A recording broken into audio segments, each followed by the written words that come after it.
विद्यार्थियों, देखिए हम पिछली कक्षा में पढ़ रहे थे नीति शतकम पुस्तक।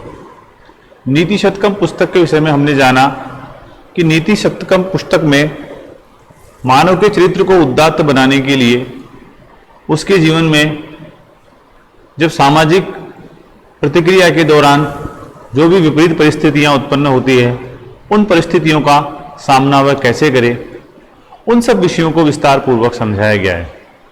कौन कौन से ऐसे मानवीय गुण हैं जिनको जीवन में हमें हमेशा धारण करने चाहिए, समाज में ऐसे कौन से तत्व हैं, बुराइयां हैं, व्यक्ति है जिनसे हमें हमेशा दूर रहने का प्रयास करना चाहिए या उन्हें सुधारने का प्रयास करना चाहिए। ये सब हमने विस्तार पूर्वक पिछली कक्षाओं में जाना और समझा। क्योंकि नीति शतकम एक नीतिपरक ग्रंथ है, इसलिए इस पुस्तक के अंदर जो भी श्लोक बताए गए हैं वो सभी श्लोक नीतिपरक हैं, महत्वपूर्ण उक्ति का प्रतिपादन करते हैं। लेकिन फिर भी आपके सिलेबस की दृष्टि से कुछ विशेष उक्तियां जो प्रचलित हैं वो आज हम उनका अध्ययन करेंगे। इन उक्तियों को आपको छोटे प्रश्न भी पूछे जा सकते हैं इससे संबंधित, इनका अर्थ सीधा या इनका विस्तार भी, इसकी व्याख्या जो है आपसे करवाई जा सकती है। जब हम इन उक्तियों को पढ़ेंगे तो आपको ये महसूस होगा कि इनका जो अर्थ है, इन उक्तियों को जो हम है किसी न किसी भाषा के अंदर, किसी भी रूप के अंदर कहीं न कहीं हमारा इनसे परिचय जरूर हुआ है। ये वही बातें हैं जो हमारे आम समाज में प्रचलित है और नीति शतकम के अंदर जिसको ग्रंथबद्ध किया गया था, पुस्तकबद्ध किया गया था, संस्कृत भाषा में निबद्ध किया गया था, वही ज्ञान, वही अनुभव निस्सरण करता हुआ, नीचे की ओर प्रवाहित होता हुआ विभिन्न प्रकार की भाषाओं के अंदर स्थान ले चुका है। उन्हीं उक्तियों को हम समझेंगे और उनके अर्थ को धारण करने का प्रयास करेंगे। देखिए, सबसे पहले बात करते हैं आलस्यम ही मनुष्याणाम शरीरस्थो महान रिपु।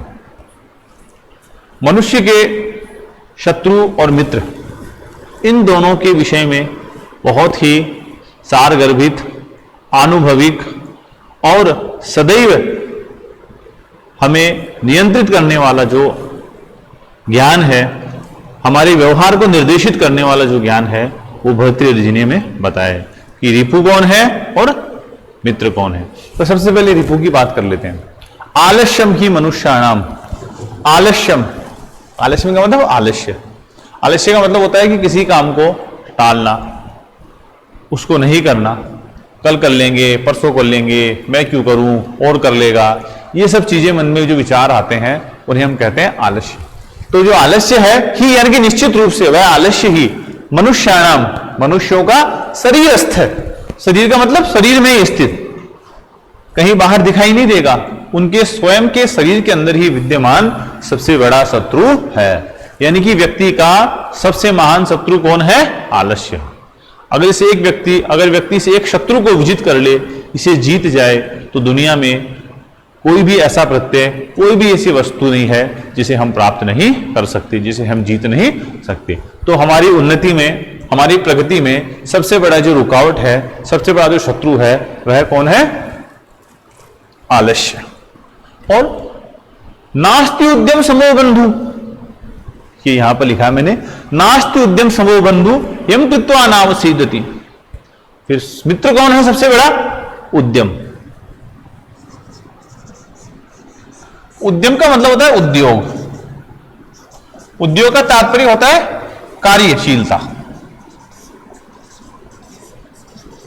तत्परता। जो भी कार्य हमें जब मिले उसको निर्धारित समय पर हम उसे संपन्न करें, पूरे मनोयोग के साथ, पूरे हमारे ज्ञान, प्रभाव या जो भी हम कह सकते हैं रुचि, हमारे पूरे मन के द्वारा अगर हम उसे पूर्ण करते हैं, कार्यशीलता में उसे लग जाते हैं, तो उसे कहते हैं उद्यमशीलता, कार्यशीलता। तो व्यक्ति का सबसे बड़ा मित्र कौन है? उद्यम, उद्योग। अगर वह उद्योगशील है, प्रगतिशील है, कार्यशील है, तो ये मान लीजिए दुनिया में उसे ऐसी कोई भी वस्तु नहीं है जिसे वह प्राप्त नहीं कर सकता। सब कुछ उसके लिए प्राप्तव्य है, वो उन्हें सब कुछ प्राप्त कर सकता है। तो ये हमने दो उक्तियां आपको बताई।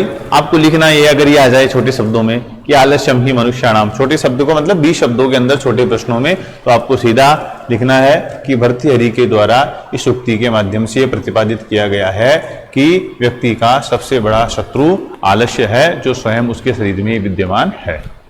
अगर इसका बड़े प्रश्नों में व्याख्यात्मक आता है तो आप पूरा इसका प्रसंग लिखिए कि इसके लेखक कौन है, रचयिता कौन है, किस पुस्तक से लिया गया है, फिर विस्तार पूर्वक से जो आलस्य शत्रु है उसके बारे में बताइए, आलस्य है, पूरी उक्ति को विस्तार पूर्वक से या आप दूसरे उदाहरण देकर के भी इसके भाव को आप स्पष्ट कर सकते हैं कि किस प्रकार से आलस्य व्यक्ति का शत्रु है, उसकी उन्नति में उसका बाधक है। कर्मायत्तम फलम पुंसाम, कर्मायत्तम फलम पुंसाम, ध्यान दीजिएगा। पुंसाम, पुंसाम का मतलब होता है पुरुष।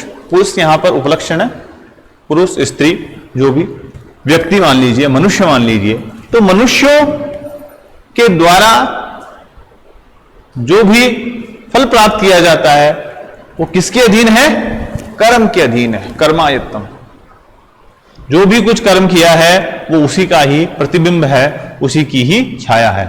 हम कहते हैं कि देखिए ये कितना दुख भोग रहा है, इसको कितना कष्ट है, इसे उन्नति नहीं मिल रही, तो कहीं ना कहीं उसके कर्मों के अंदर कहीं ना कहीं ये कमी रही है।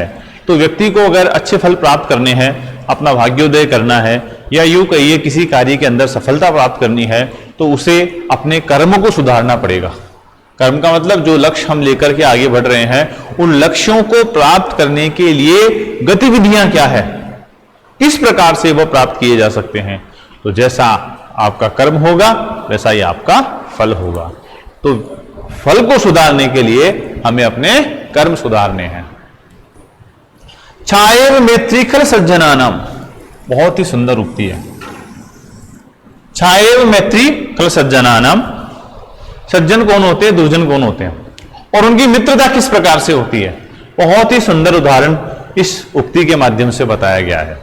छाएव मैत्री, छाया इव, छाया इव, मूल संधि हो गई छायु, छाया के समान। मैत्री का मतलब मित्रता। खल सज्जना नाम, दो शब्द है, खल है और सज्जन। तो खल का मतलब दुर्जन, दुष्ट व्यक्ति, और सज्जन का मतलब सत्पुरुष, सज्जन।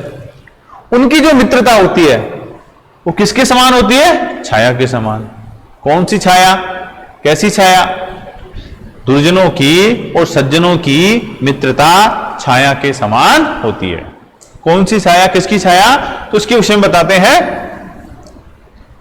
दिन, देखिए अगर हम दिन की बात करें तो जब सूर्य उगता है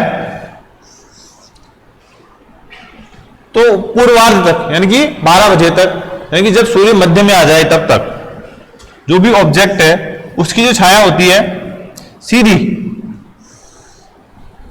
लंबी होती है। लेकिन धीरे धीरे जैसे जैसे वो आता है तो उसकी छाया ये छोटी होती जाएगी।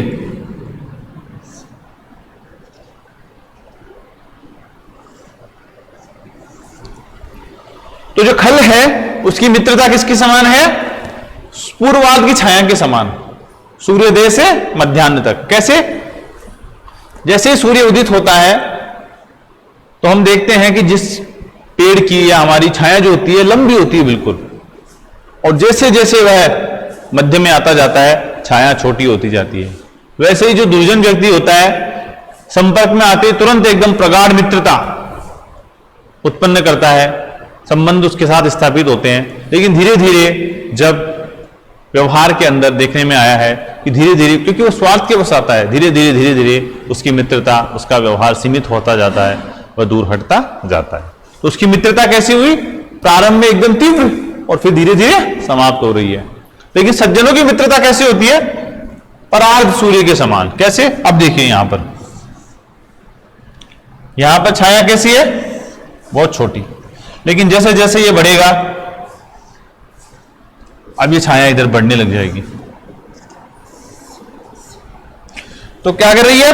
प्रारंभ में छोटी है, लेकिन धीरे धीरे बढ़ रही है। अर्थात जब सज्जन व्यक्ति एक दूसरे के परस्पर संपर्क में आते हैं तो उनमें मिलते ही तुरंत प्रगाढ़ता उत्पन्न नहीं होती, बल्कि एक दूसरे को समझते हैं, जानते हैं और फिर धीरे धीरे विचारों को आगे बढ़ाते हुए उनमें मित्रता बढ़ती जाती है। सज्जनों की तुरंत एकदम बहुत ज्यादा होगी, बहुत बड़ी होगी, ऐसा लगेगा कि सबसे बड़ा मित्र यही है, लेकिन धीरे धीरे वह समाप्त होती चली जाएगी। और सज्जनों की जो है प्रारंभ में उनकी मित्रता सामान्य रहेगी और फिर धीरे धीरे आगे बढ़ती हुई जाएगी। बहुत ही सुंदर दृष्टांत दिया है, इससे आप सज्जन और दुर्जन के विषय में भी जान सकते हैं। ऐसी बहुत सी उक्तियां हैं जिनका हम और चर्चा करते चलेंगे।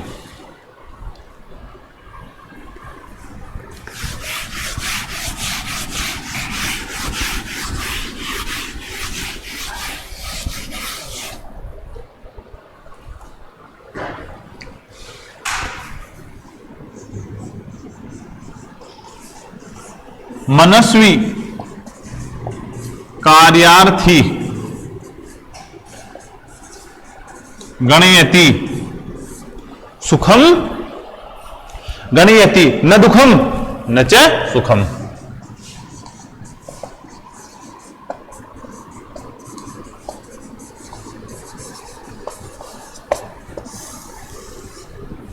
मनस्वी का मतलब होता है दृढ़ निश्चय, जिसने किसी कार्य को एक बार करने का निश्चय कर लिया है, जिसने यह सोच लिया है कि मुझे अब यह कार्य करना ही है। जो मनस्वी व्यक्ति है, जो मननशील है, जो दृढ़ निश्चयी है, वह व्यक्ति कार्यार्थी, कार्य करने वाला, कार्य को चाहने वाला, मन में दृढ़ निश्चय करके किसी कार्य को संपर्क शुरू करने वाला, गणयति गणना नहीं करता है किसकी, न दुखम और न च सुखम। दुख क्या है और सुख क्या है, कहने का मतलब है कि जब कोई व्यक्ति किसी कार्य को करना प्रारंभ करता है, सामान्य व्यक्ति, तो वह व्यक्ति शुरू करने के बाद में थोड़ी बहुत परेशानी आती है, तो उसके मन में उस कार्य के प्रति विभिन्न प्रकार के संशय, ऊहापोह उत्पन्न होने लगते हैं। कुछ कष्ट होते हैं, परेशानी आती है, तो उसके मन में विचार आते हैं कि मुझे इस कार्य को संपादित करने से क्या प्राप्त होगा, ये जो कष्ट हैं, इन कष्टों का कब अंत होगा, क्या पता मुझे इस कार्य में सफलता मिलेगी या नहीं मिलेगी, और अगर सफलता मिलेगी तो सफलता का क्या, इतने दुखों के बाद मुझे वो प्राप्त हुई है। इस प्रकार के जो मन में विचार हैं वो उसके मन में उत्पन्न होते रहते हैं, और ऐसा करते हुए हो सकता है कि वह उस कार्य को बीच में ही अवरुद्ध कर दे, उसे रोक दे, उससे विरत हो जाए। तो लेकिन जो मनस्वी व्यक्ति होता है, जो दृढ़ निश्चय व्यक्ति होता है, उसके दिमाग में सिर्फ एक बात होती है कि मुझे इस कार्य को संपन्न करना है। मुझे इस किसी भी परिस्थिति में, चाहे मुझे सुख मिल रहा हो, सुख के अंदर भी व्यक्ति छोड़ देता है। कैसे, आपने कोई कार्य शुरू किया, जैसे परीक्षा की तैयारी की, परीक्षा की पढ़ने की तैयारी की, पढ़ क्यों रहे हो कि एक अच्छी नौकरी मिल जाए, बढ़िया नंबर आए, उसके बाद में अच्छी नौकरी मिले। लेकिन दूसरी बार आपको लगा कि कोई ऐसा अवसर आ गया कि आप थोड़े बहुत पैसे कहीं से कमाने लगे, तो आपके मन में विचार आने लगेंगे कि बस ठीक है, आराम से पैसे कमा ही रहा हूँ, सुख मिल रहा है, तो क्यों मैं इतने दुविधा बड़े कष्ट करे काम में उलझूं। पहले तो मैं 3 साल ये पढ़ूं, फिर उसके बाद में कंपटीशन की तैयारी करूं, फिर क्या पता मेरा सिलेक्शन हो या नहीं हो। तो जो सुख है, सुख को देखकर भी व्यक्ति लालायित होकर के अपने प्रयोजन से हट जाता है, और दूसरी ओर दुख को देख करके तो हटता ही है। तो इन दोनों परिस्थितियों की परवाह नहीं करता। कौन नहीं करता? मनस्वी व्यक्ति, कि मुझे सुख होगा, दुख होगा, क्या मिल रहा है, क्या नहीं मिल रहा है, मुझे केवल जो लक्ष्य निर्धारित किया है उस लक्ष्य को प्राप्त करना है। तो इसके माध्यम से हमें भर्तृहरि ने यही समझाने का प्रयास किया है कि आप अगर एक बार लक्ष्य निर्धारित कर लें तो उस लक्ष्य को सिर्फ आपको प्राप्त करना है। क्या उससे लाभ होगा, क्या उससे हानि होगी, क्या कष्ट आ रहे हैं, क्या सुख मुझे दूसरे मिल रहे हैं, इन सब की परवाह किए बिना आपको केवल अपने लक्ष्य को प्राप्त करना है। और देखिए, इसी से संबंधित है प्रारब्ध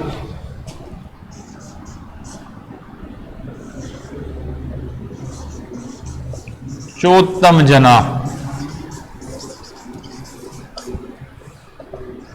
न परित्यजंती।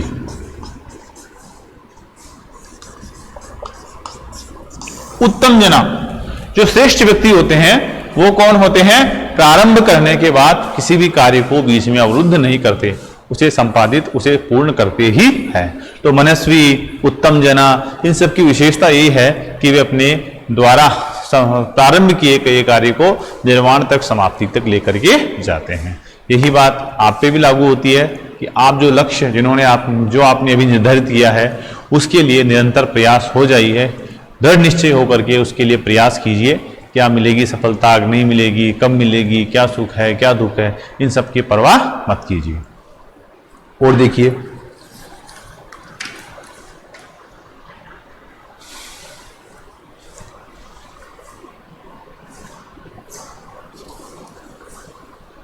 सत्संगति कथय किम न करोति पुंसाम।